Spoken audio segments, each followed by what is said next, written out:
Aleria, you heard of it? I'm Jane Holland. I'm the costume designer of Halo Season 2.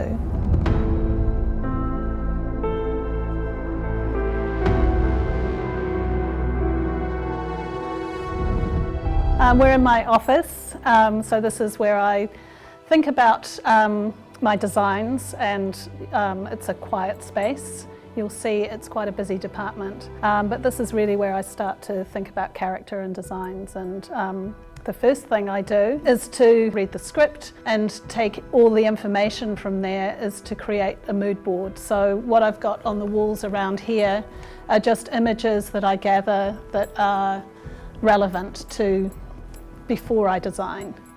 And then once I've gathered that, I've got a language to reference, and I start to draw. So up here you can just see a couple of my drawings, the pencil sketches. So I tend to design, I like to use a pencil, and when I'm designing a costume, I think through everything, how it fits, how it works. The function is really important.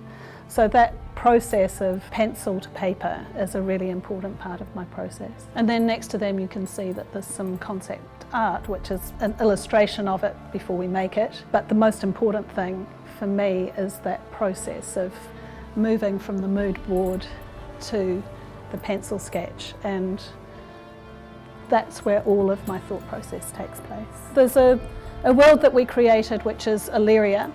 And Aleria is a planet that we haven't been to before, and it's its own entity. So from a designer's point of view, that's really cool because it's a new place. So the first thing that I did was to, sort of gather some references.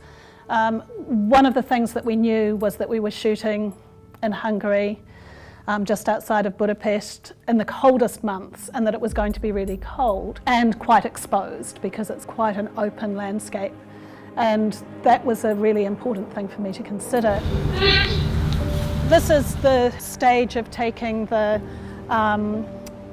ideas off that board, and we've gone through some of my design drawings and ended up with some illustrations which we developed from creating samples, dressing mannequins, and then extrapolating out the idea. So one of the things was, it's the Illyrian puffer, and this is all about keeping people warm in this exposed place. Having everything that sort of felt like it came from a planet of leftovers.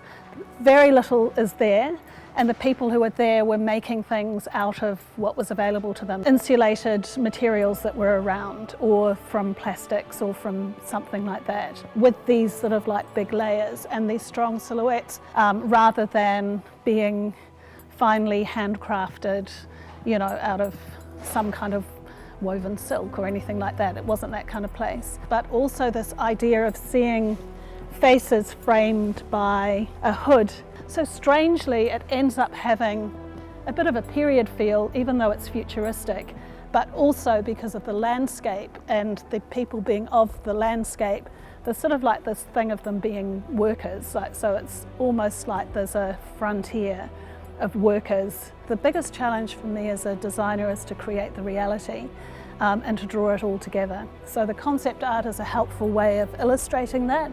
And then you can just see here, we've dressed some mannequins. So these are background characters that we had on Aleria, and you can see that we've sort of got these repeated silhouettes and a palette, but they're put together in a very layered way. They're these really cool sculptural silhouettes that you sort of see in the distance.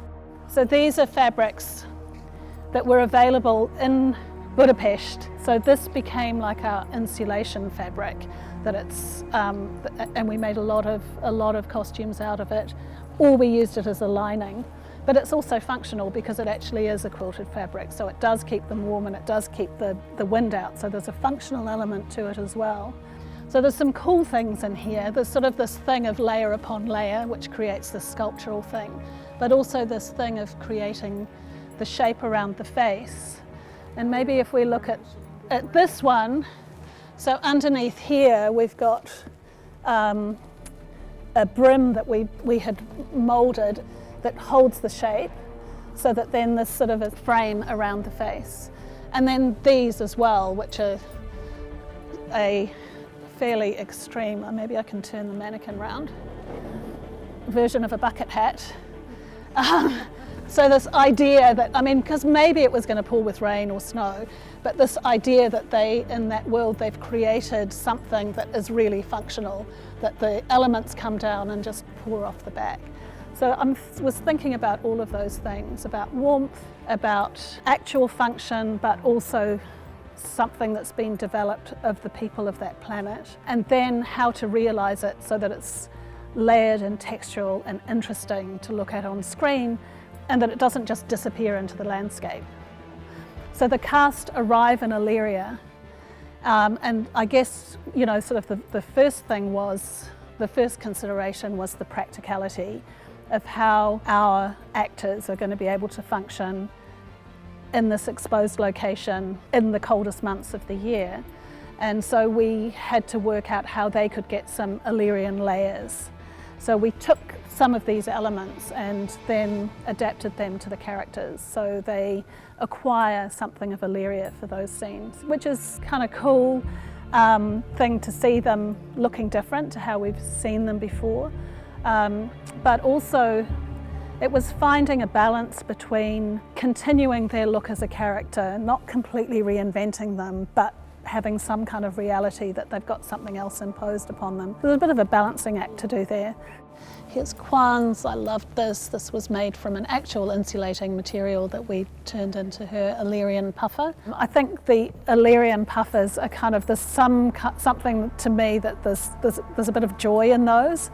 I think because they're so big and so sculptural and so layered, I think that was a very cool thing to do in that landscape, and the landscape for me was extraordinary. These are all background costumes. You can see that we costume them head to toe because you don't know where the camera is going to be. I treat it like a painting. So you've got your main focus of a painting, but the background's really important. It might not be the focal point, but it's really important.